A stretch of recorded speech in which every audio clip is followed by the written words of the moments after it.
La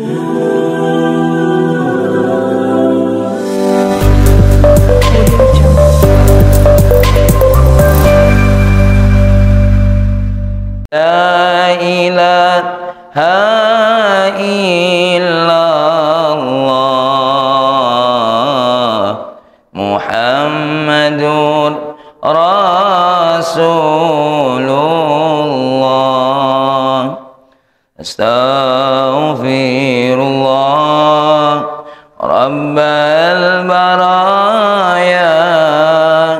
Astaghfirullah minal khataya. Astaghfirullah Rabbal baraya.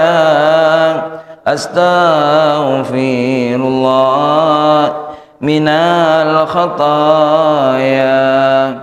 Rabbi zidni ilman nafi'a wa wafiqni amalan maqbula wa wahabli rizqan wasi'a wa tub alayya taubatan nasuha wa tub alayya taubatan nasuha.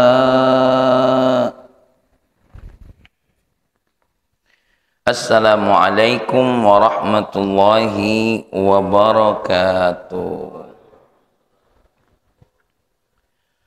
Alhamdulillah wassalatu wassalamu ala habibina nabiyyina Muhammadin ibn Abdillah.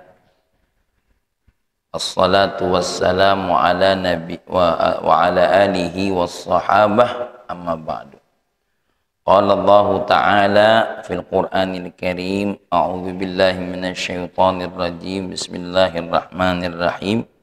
Rabbi shrah li sadri wa yassir li amri wahlul 'uqdatam min lisani yafqahu qawli. Wa qala ta'ala subhanaka la ilma lana illa ma 'allamtana innaka antal alimul hakim. Shadaqallahul azim. Allahumma inna nas'aluka fahman nabiyyin wa hifdzal mursalin wa ilhamal malaikatil muqarrabin. Ya Fattah ya Alim iftah qulubana futuhal arifin. Qala al-musannifu rahimahullahu ta'ala wa nafa'ana bihi wa ulufi fid dharaini amin. Wa illa famata ghaba hatta yustadalla alaih wa mata ba'uda hatta takuna al-atharu hiya allati tusilu ilaiha. Wa illa, dan jika tidak kita jadikan apa yang kita lihat di muka bumi ini ya untuk kita analisa dengan akal kita agar menuju Allah, ya bagaimana? Jadi kemarin kita bahas tentang bahwasanya manusia ini ada dua modelnya. Ada yang menemukan ya kebenaran Allah itu dengan analisa fikirannya, dengan mencari keberadaan Allah pada setiap makhluknya. Atau yang kedua, seseorang itu melihat kebenaran Allah dengan cara pandang hatinya, di mana dia melihat keajaiban-keajaiban yang ada ini tidak mungkin kalau tanpa ada satu kuasa, ya, kalau ada tanpa satu iradah, keinginan yang melebihi daripada keinginan manusia. Menurut Pak Ari, langit itu ajaib dah kira-kira. Ya. Bagi yang biasa nengok dengan mata, dah ajaib biasa, sering kita tengok. Menurut Soekarno, matahari terbit dari timur tuh ajaib dah kira-kira. Kok bisa terbit dari timur? Di dalam kitab Al-Hasunul Hamidiyah, berapa banyak orang yang melihat keajaiban karena melihatnya dengan akalnya, dengan cara mata pandangnya saja. Hal yang ajaib dilihat tidak ajaib. Bagi Pak Aris, seorang ibu bisa ngandung kemudian melahirkan, itu ajaib tidak kira-kira? Bagi orang yang melihatnya tidak pada kuasa Allah, bagi orang yang melihatnya tidak pada keinginan Allah, melihat kepada apa yang berlaku saja ada pada otaknya, biasa ibu hamil cak itu, biasa ibu melahirkan cak itu tidak ajaib. Padahal itu keajaiban yang luar biasa. Mana ada ajaib? Bisa hidup 9 bulan dalam perut, dapat makan, dapat gizi, dapat protein, bisa tumbuh. Yang tadinya cuma nutfah berubah menjadi apa? Alaqah, alaqah berubah menjadi apa? Mudghah, mudghah setelah jadi mudghah, ya, Allah tiupkan apa? Ruh, kemudian terus berkembang sampai bayi itu penuh dengan tulang. Makanya kenapa kadang-kadang ada orang yang sudah 6 bulan bayi tidak katik tulangnya. Bagi para medis, apa kata mereka? Oh, ini karena ada apa? Virus tokso apa namanya? Plasma atau apa, sehingga apa? Tulangnya tidak bisa berkembang, dimakani oleh virus. Oh, itulah keajaiban. Makanya orang yang kalau melihatnya tidak mustadillu bihi, tapi mustadillu alaih, yang dilihat apa yang terjadi itu ajaib galau. Karena apa? Ini semua berdasarkan apa? Iradah dan kudrohnya Allah. Ya. Nah, ketika ada orang ngomong, yo, kita kalau tidak pakai akal, mana kita nak mengetahui kebenaran tentang Allah. Maka jawaban Imam Ibnu Athaillah gimana? Allah itu kita temui dengan kita cari, atau Allah itu yang membuat kita menemukan dirinya? Ya. Nah, kalaupun tidak kau jadikan apa yang aku ciptakan ini untuk menemukan Allah, apa kata Imam Ibnu Athaillah? Famataghaba hatta yustadalla alaih. Memang Allah tuh kemanonian sampai harus dicari-cari kebenarannya. Nah, itu loh maksudnya tuh famataghaba apa? Kapan nian Allah itu lari dari kehidupan kita? Oke, sekarang aku nanya sama Ustaz Sukarno. Ketika Ustaz Sukarno menemukan sesuatu, Ustaz Sukarno yang mencari sehingga bertemu, atau Allah yang memberikan jalan untuk bisa ketemu? Sebenarnya ketika kita menemukan sesuatu, hakikatnya bukan kita yang mencari hingga ketemu, tapi apa? Allah yang menjadikan kita bertemu dengan sesuatu. Adapun jalan yang kita tempuh, Allah juga yang nunjuk tahu itu jalan untuk kita ketemu. Buktinya sudah berapa jalan yang kita cari tidak ketemu? Jangankan nyari kebenaran. Marosik lupa naruh jam tangan, perasaan aku di sinilah. Aku cari kemana-mana, tidak tahu yang nemukannya siapa. Bibi, ini najam. Di mana? Di kursi itulah. Lah aku lah cari tadi. Lah, tidak tahu. Ini najam. Nah, sinilah.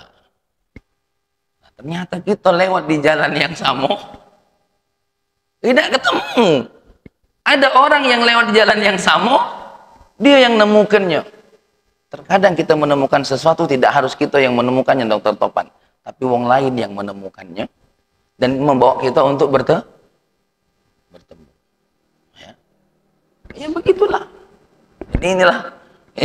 Memang kalau ngaji tasawuf ini mah ini, ya, apa bahasanya itu apa? Diputernya akal kita tuh dibalikkan kepada jangan kau bawa dirimu yang melakukan sesuatu, tapi lihatlah Allah semua yang melakukan yang ada pada dirimu. Kenapa dibalik? Supaya jangan akal kita yang lebih dominan, tapi adalah hati kita yang lebih dominan, supaya kita tuh sampai menemukan aku tidak melakukan apa-apa, tapi Allah lah yang melakukan apa-apa. Sampai jika aku nampak melakukan sesuatu, sejatinya bukan aku yang melakukan, tapi apa? Allah lah yang melakukan. Ada dalam sebuah Al-Quran tuh, wa ma romaita idh romaita walakinnallaha roma. Wa ma romaita, apa yang kamu lempar? idh ramaita, saat engkau melempar. Wa ma ramaita idh ramaita, tidaklah engkau melempar saat engkau lempar, walakinallaha rama, sebenarnya Allah yang melempar. Siapa yang membuatmu mampu melempar? Allah. Siapa yang menciptakan apa yang kau lempar? Allah. Ketika kena sasaran, siapa yang menjadikan itu kena sasaran? Nah, kata lain adalah Allah. Ya. Maka dulu di antara selain orang Baghdad yang menjadi ahli sufi, ya, thariqah terbesar di dunia itu selain di Baghdad, di mana? Di Turki. Nah, itu Turki itu termasuk apa? Pusat kota terbesar kesufian tasawuf. Kalau tidak percaya, bacalah sejarah tentang bagaimana, walaupun secara fikih di Turki itu mazhab yang paling besar fikihnya apa? Mazhab Hanafi. Ya. Mazhab Hanafi. Dua ahlu akidah aswaja ini yang terbesar. Pertama Imam Abu Mansur Al-Maturidi, mazhabnya mazhab Hanafi. Ya, yang kedua Abul Hasan Al-Asy'ari. Ada yang mengatakan dia itu mazhab Syafi'i, ada yang mengatakan dia itu mazhabnya Imam Ahmad bin Hanbal. Secara fikih gitu. Ya, secara fikih. Nah, ini yang dimaksud kajian kita dari kemarin, mustadillu bihi mustadillu alaih, itu maksudnya apa? Wa illa, kalaupun kau merasa bahwasanya kok tidak kemungkin kita nak nemukan sesuatu kalau kita tidak menganalisa sesuatu. Kenapa tidak mungkin? Famataroba, memang kapan nian Allah tidak kate sehingga harus kita cari. Ya. Wa mata ba'uda, memang seberapa jauh Allah itu dari kita. Hatta takunal atharu hiyallati tusilu ilahi, sampai kita menganggap jejak-jejak, bekas-bekas atau tapak-tapak itu yang bisa menyampaikan kita kepada sesuatu. Tidak. Ya. Tidak membuat kita nyampe kepada sesuatu. Contoh. Ya, kita kalau nak mencari sesuatu harus ada alamatnya. Oke. Kalau memang begitu, bagaimana waliullah menemukan satu tempat sehingga di situ menjadi satu desa. Papiliun tadinya tidak ada, Arisalah tadinya tidak ada, Linggau ini tadinya tidak ada, Wali Songo, Tebu Ireng itu tadinya tidak ada, Gontor apa? Ponorogo itu tadinya tidak ada, Al-Ikhlas itu tadinya tidak ada, Mazroillah itu tadinya tidak ada. Kok bisa jadi ada? Siapa yang menyampaikan ke satu tempat itu? Kalau bukan Allah, siapa? Bukan jejak yang membuat dia sampai. Kalau sekarang, nak ke Papiliun ada alamatnya. Nak ke Arisalah ada alamatnya. Sebelum itu terbentuk, siapa yang menunjukkan alamat itu? Bagaimana Nabi Adam prosesnya ke dunia ini? Apakah Nabi Adam sendiri yang mencari jejak ke dunia itu? Atau Allah dengan skenarionya mengirim Nabi Adam ke muka bumi? Nah, itu jadi bukan jejak dokter, ya. Contoh, balik ke dokter Topan lagi, ilmu kedokteran itu, ya kan, sehingga menjadi ada SOP-nya. Siapa yang melahirkan SOP itu? Allah itu sendiri. Analisa yang dibuat sejatinya bukan analisa itu yang menemukan sesuatu, tapi Allah lah yang membuat jejak analisa itu sehingga menjadi jalan sesuatu untuk bertemu dengan sesuatu. Ya. Jadi kita harus diputar balik. Jangan menganggap kita yang mencari. Allah lah yang mendetikkan kita untuk mencari, sehingga apa? Dengan Allah menjadikan kita mencari, Allah ingin menemukan kita kepada sesuatu. Jadi ini ada cerita. Ini cerita ini antara percaya tidak percaya. Ya. Ada seorang anak namanya Sahal. Siapa namanya? Sahal, ya. Jadi Sahal ini terkenal dari kecilnya sudah luar biasa. Namanya Sahal At-Tasatturi. Waktu itu umurnya masih umur 3 tahun. Ya. Waktu itu umurnya masih Umur 3 tahun. Idh qama khaluhu, dia punya paman dari ibunya. Ini paman dari ibu. Ada khal itu paman dari ibu. Namanya Muhammad bin Sawar atau Muhammad bin Siwar radhiyallahu anhuma. Orang-orang dua ini wali-waliullah semua. Ponaannya waliullah, pamannya waliullah. Kalau di kita ini tidak, kadang-kadang ponaannya waliullah, pamannya nauzubillah. Ya, ada terbalik, kadang-kadang terbalik. Ini dua-duanya Masya Allah. Pada satu malam, idh qama khaluhu Muhammad bin Siwar, bangun. Jadi qama itu bangun, berdiri. Li salatihi minal lail. Kemudian untuk melaksanakan salat minal, qa'ada fi saririhi, ya.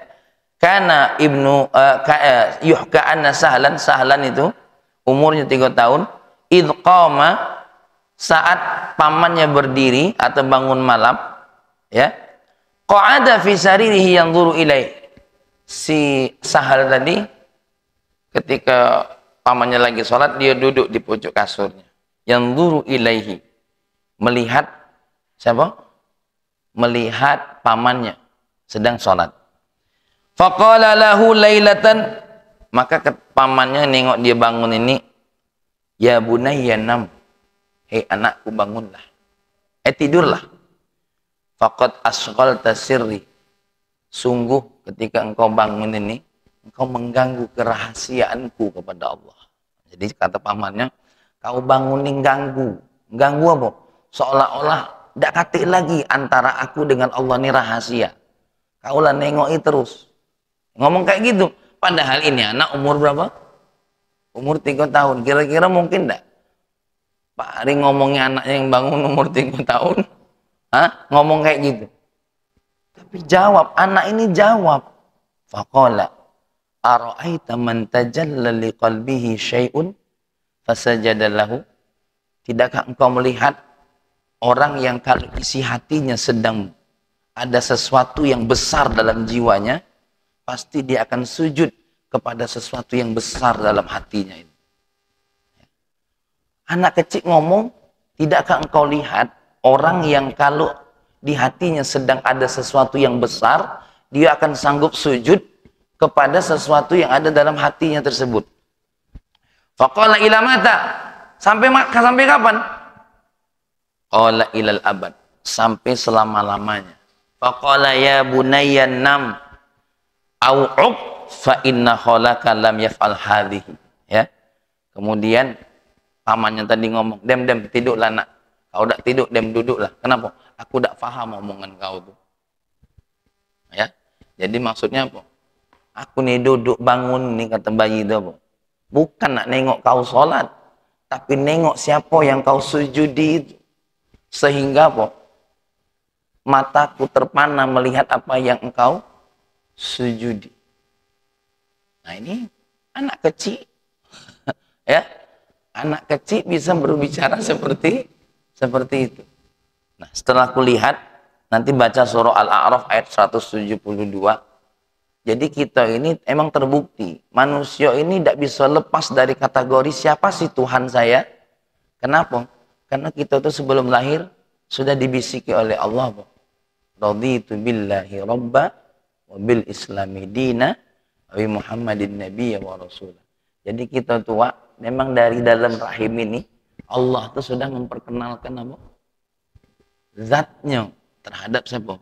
Terhadap diri kita. Makanya ya, secara otomatis manusia itu akan mencari sesuatu yang memang tidak bisa dilihat oleh mata, tidak pernah terpikir oleh pikiran, tidak pernah terdengar oleh telinga. Pasti dicari.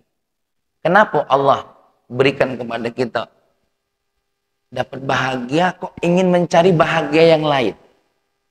Dapat bahagia kok pengen cari dapat bahagia yang lain?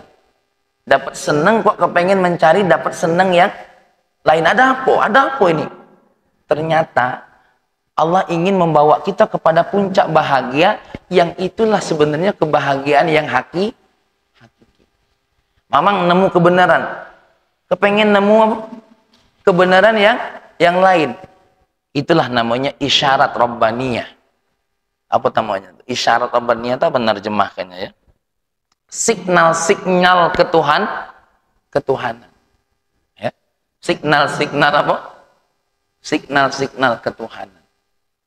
Orang jahiliyah walaupun dia nyembah berhala, sinyal ketuhanannya ada. Di mana? Iya, dia merasa ada Tuhan, itu sudah hebat. Yang repot itu kalau ada orang yang merasa tidak ada, itu lebih parah lagi. Apa tuh istilahnya kalau kita ateis apa namanya? Wah, ateis itu lebih parah. Lebih parah di mana dia tidak bertemu dengan apa? Sinyal ketuhanan. Maka mendakwahi orang yang masih punya sinyal ketuhanan itu jauh lebih mudah daripada mendakwahi orang yang tidak kenal apa? Sinyal ketuhanan. Kau yakin ada Tuhan? Ada. Nah, kalau dia yakin ada Tuhan, ini enak banget untuk mengenalkan dia kepada apa? Kepada Tuhan yang semestinya dia Tuhan. Dibandingkan dengan dokter nanya, kau yakin tidak ada Tuhan? Tidak. Nah, coba, cak mana dokter nak meyakinkan dia ada Tuhan? Hah? Coba, Pak Ari cak mana? Nak meyakinkan dia ada Tuhan. Kalau Pak Ari cak Syekh Abdul Qadir Jailani lemah. Hah? Apa kata? Kalau Syekh Abdul Qadir Jailani ya ketika ditantang oleh orang-orang yang menuhankan Nabi Isa, kami menuhankan Nabi Isa karena dia bisa menghidupkan orang mati. Nabi Muhammad belum ada sejarahnya menghidupkan orang mati. Kata siapa? Di dalam kitab Tuhfatul Murid ada sebuah hadis mutawatir. Walaupun hadisnya itu diperdebatkan oleh para ulama. Di mana ayah dan ibu Nabi diminta oleh baginda Nabi untuk hidup kembali. Kemudian bersyahadat asyhadu an la ilaha illallah, asyhadu anna Muhammadar Rasulullah. Tapi katakanlah kita nafikan hadis ini. Bukan kita nafikan, kita singkirkan dulu hadis ini. Apa kata Syekh Abdul Qadir Jailani? Kata Syekh Abdul Qadir Jailani, tidak perlu Nabi Muhammad untuk membuktikan dia sebagai Nabi untuk menghidupkan orang mati. Nih, saya umat Nabi Muhammad Abdul Qadir Jailani yang akan menjadi wakil untuk menghidupkan orang mati. Kau cari kuburan yang paling lama. Habis ngomong mak itu Syekh Abdul Qadir Jailani nangis. Ya Allah, mak mana menghidupkan orang mati ini kecuali dengan kuasamu ya Allah. Ya, cak mana nih? Coba kira-kira dok, cak mana? Ya Allah, mak mana ni nak menghidupkan orang mati? Wong aku beda bisa jamin aku tak mati-mati. Ya, subhanallah. Karena nangisnya sepanjang jalan itu, berdoalah Syekh Abdul Qadir Jailani, ya. Kemudian Masya Allah hidup pula ini yang didoain. Bangsa gagal kacau, Jok. Coba sasukan gagal. Jangankan apa namanya urusan mau mati. Ustaz Soekarno, kami ini nak buat acara resepsi besok nih. Ini kan musim hujan. Ini ada duit 500.000 Ustaz Soekarno. Barangkali ada ritual-ritual apa. Uji Ustaz Soekarno, mana nih nak pastikan ndak hujan besok. Dari sini kita lah tahu. Oh ya Allah, aku ni mustadillu bihi ternyata. Bukan mustadillu alaih. Karena mustadillu alaih itu Dr. Ustaz Soekarno itu tidak bisa dibuat-buat. Memang itu yang dia rasa dalam diri dia. Ya. Nah, itu subhanallah hidup. Sama seperti Syekh Abdul Qadir Jailani didatangi oleh seseorang. Syekh, aku nak pergi jauh. Tapi ada waliullah ngomong jangan pergi besok. Kamu akan ada kecelakaan nanti.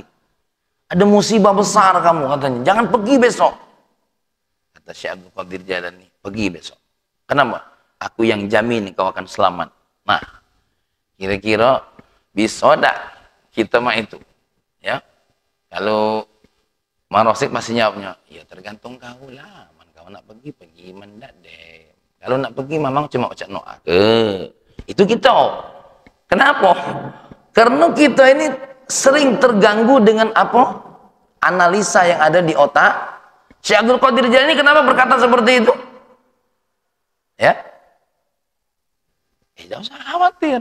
Kalau memang kau harus celaka, ya Allah yang menjadikannya celaka. Maka aku menjamin, kenapa? Karena Allah yang menjamin. Kekuatan hati itulah yang membuat seseorang itu berpikir dari apa yang akan dia buat menjadi apa yang Allah buat. Nah, itu yang aku sampaikan kemarin. Orang yang mustadillu alaih tidak sibuk berkata apa yang saya buat, tidak sibuk apa yang aku lihat, tapi dia sibuk apa yang aku buat untuk Allah. Ya, apa yang aku sujudkan kepada Allah Subhanahu wa taala. Seperti kata anak budak ini tadi. Ara'aita man tajalla liqalbihi syai'un? Tidakkah engkau lihat seseorang itu tergantung apa isi hatinya? Kalau yang besar itu Allah, maka Allah yang disujudinya. Kalau yang besar itu dunia, maka dunia yang disujudinya. Ya, nah, ya serius. Ya, apa kata pamannya?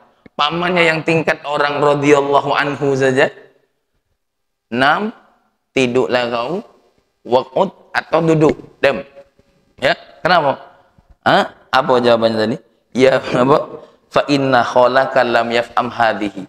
Pamanmu tidak paham ini apa dia kendak. Anak umur 3 tahun. Ya. Masya Allah. Aku lihat. Nah, makanya seandainya terpikir oleh kita atau ada seseorang yang menyampaikan sama kita, ya, kau tidak mikir mana, maka Allah itu famata ghaba, kapan tidak ada, sampai harus dicari-cari. Muhammad ba'uda, memang seberapa jauh Allah itu sampai harus kau cari tanda-tandanya, jejak-jejaknya, alamatnya untuk menyampaikan dirimu kepada Allah. Padahal Allah itu di dalam surah apa namanya? Apa saya lupa tuh. Aqrabu min hablil warid. Allah itu lebih dekat daripada urat nadi kita. Ya, Allah itu lebih dekat daripada urat nadi kita. Ya. Urat nadi ini seberapa dekat? Berarti sebegitu Allah itu ada bersama kita, ya, tanpa ada kata jauh, tanpa ada kata tidak hadir, ya, dalam diri kita ini semua. Wa min a'jabil ajab an takunal kainatu musilatan ilaih falaita sya'ri hal laha wujudun ma'hu hatta tusilu ilaih. Di dalam kitab Lataiful Iman minan ya, min a'jabil ajab, dari sesuatu hal yang sangat aneh. Ya, sejak kapan apa yang Allah ciptakan ini bisa membuat kita sampai kepada Allah? Sejak kapan matahari itu menjadi petunjuk kita adanya Allah? Sejak kapan sungai yang kita lihat membuat kita ini sampai kepada Allah? Sejak kapan? Mereka tidak bisa berbuat apa-apa kecuali apa? Kecuali Allah itu sendiri yang membuat kita sampai melalui apa? Melalui apa yang Allah ciptakan. Mohon maaf, secara logika, dakwah Bendi, wong yang belajar agama itu kan pasti taat dengan agama. Ilmu itu kan makhluk tuh. Ya, Soekarno ya. Aku ulangi lagi. Ya, wong belajar agama secara logika mestinya apa? Jadi manusia yang taat dengan agama. Tapi berapa banyak orang yang sudah belajar agama tapi tidak menemukan apa? Tidak menemukan dirinya beragama. Ini cerita nyata.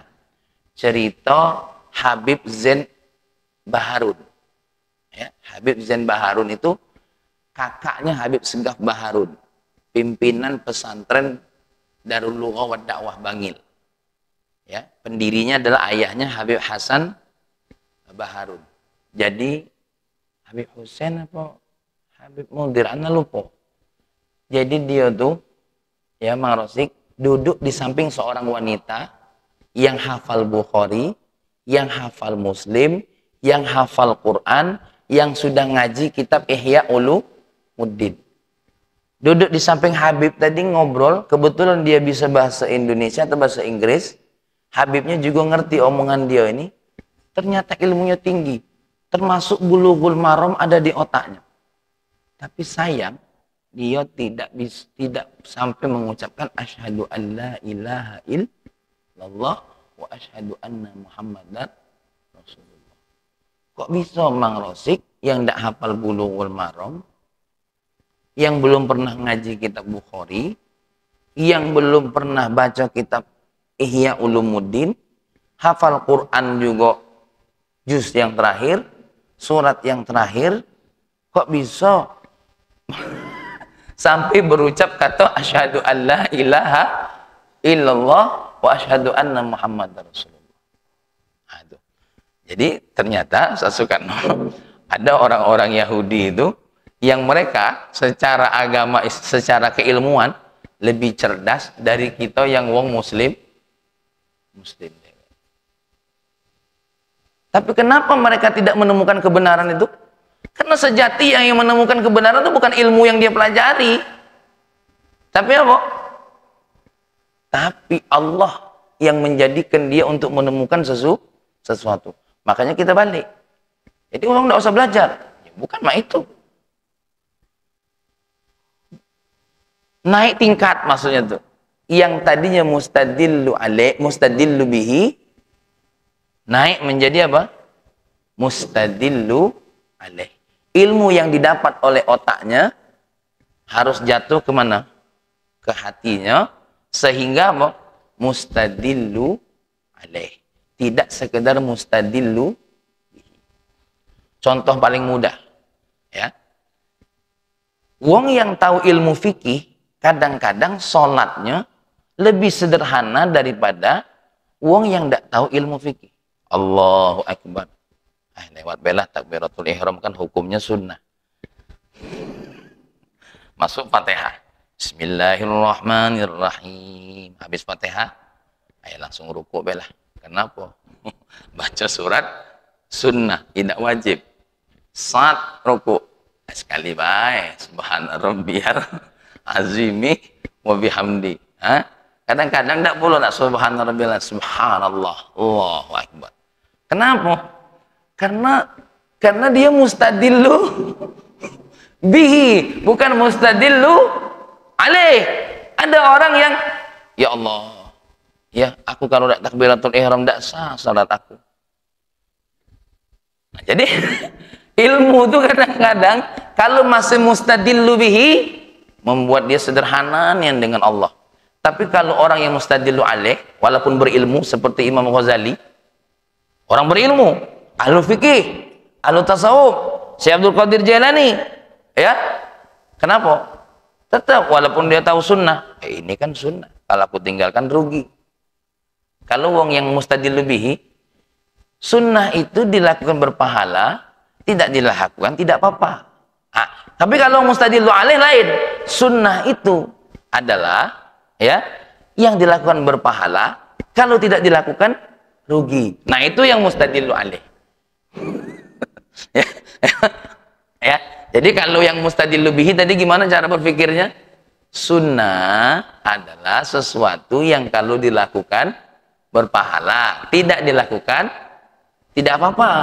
Tapi kalau yang mustadillu alaih bagaimana? Sunnah itu adalah yang kalau dilakukan berpahala, tak dilakukan rugi. Nah jadi sekarang dirubah cara berpikir kita tuh, dirubah. Kita tahu ini sunnah bukan untuk kita pertimbangkan antara melakukannya atau tidak, tapi untuk kita pertimbangkan fahadhihi ziyadatul khair, ini adalah kebaikan, ya. Ya ada apa dia? Nah itulah contoh. Wak Pendi kalau nak ngejual hadiah sama wak, karena cincin, masih lebih, yang penting tuh nak isinya bukan kotaknya. Lah ini yang nah ini beda, itu mustadillu bihi. Nah cincin untuk kau apa uji wak? Oh ya alhamdulillah, kurang perasaannya. Tapi kalau dibungkus jangan. Uji anak Wak Pendi, beneran mak pak ini pak nak dibungkusnya lain, harus indah caranya. Kotak itu sunnah.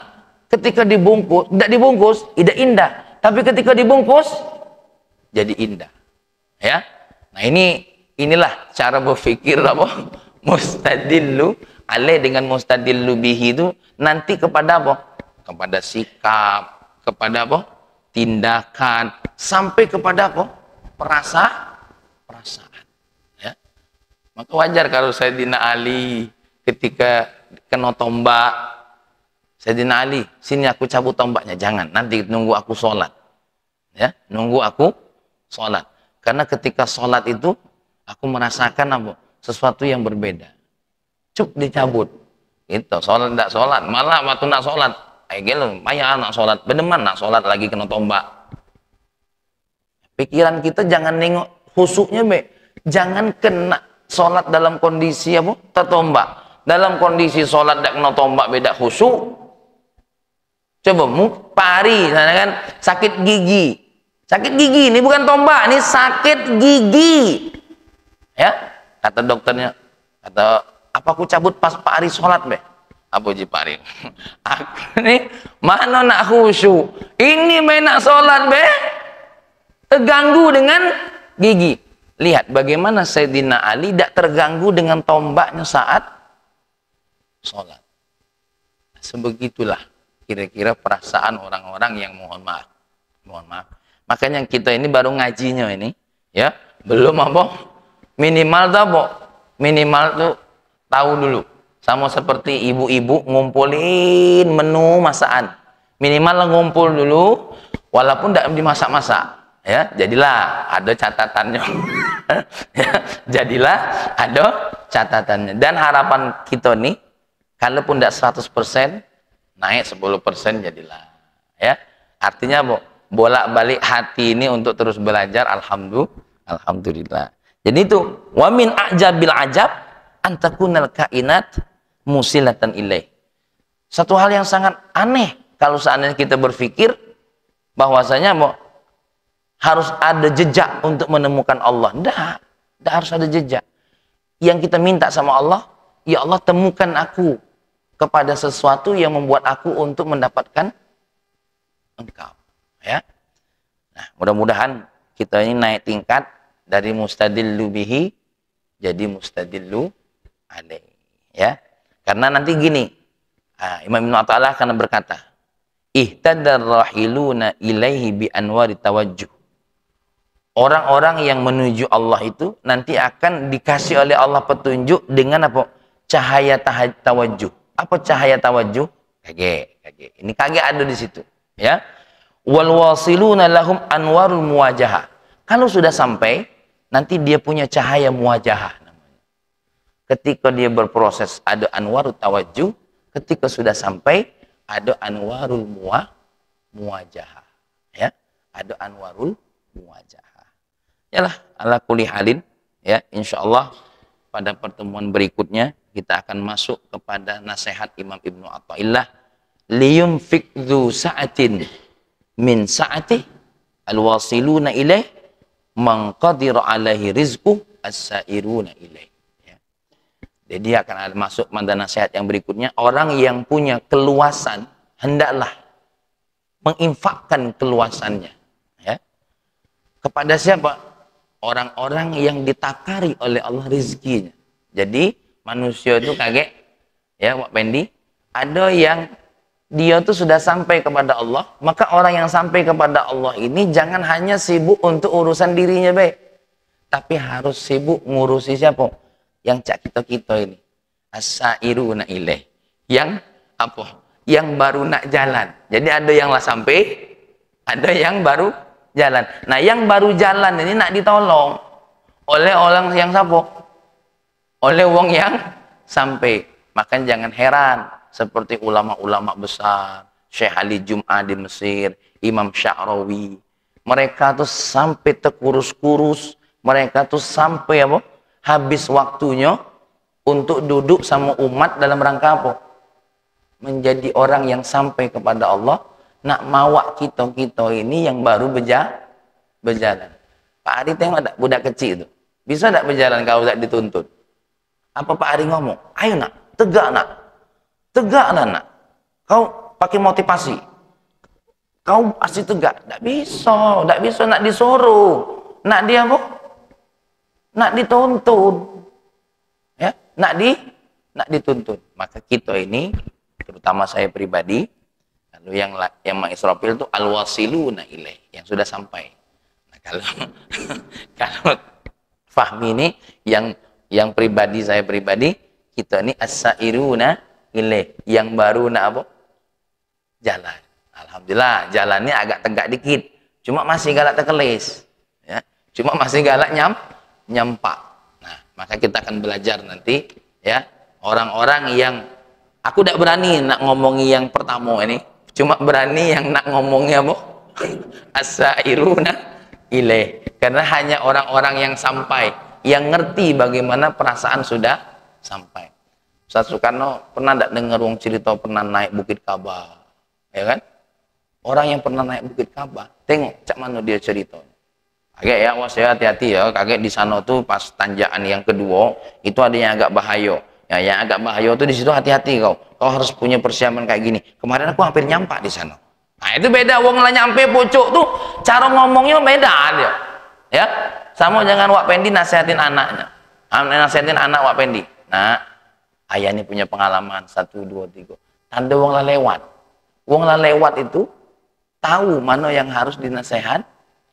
Nah, aku nak nasihati apa? Karena belum sampai. Ya, tapi kita akan bacain nasihat para ulama. Orang-orang yang lah sampai itu hendaknya menasehati mereka-mereka yang baru nak lewat. Nah, kita ini yang baru nak lewat, payu kita dengeri nasihat orang yang lah sampai. Wong yang baru nak berjalan belum sampai, kadang-kadang mikirnya apa iyo. Nah, kalau ada yang duduk di sini masih galak ngomong apa iyo, itu tanda memang belum sampai. Demikian kajian kita. Allahumma salli wa sallim ala Sayyidina Muhammad wa ala ali Sayyidina Muhammad. Ya Allah, sallimna min afatid dunya wa adabil akhirah. Allahumma ya Allah, nawwir qulubana bi nuri hidayatika kama nawwartal ardha bi nuri syamsika abadan. Walhamdulillahi rabbil alamin.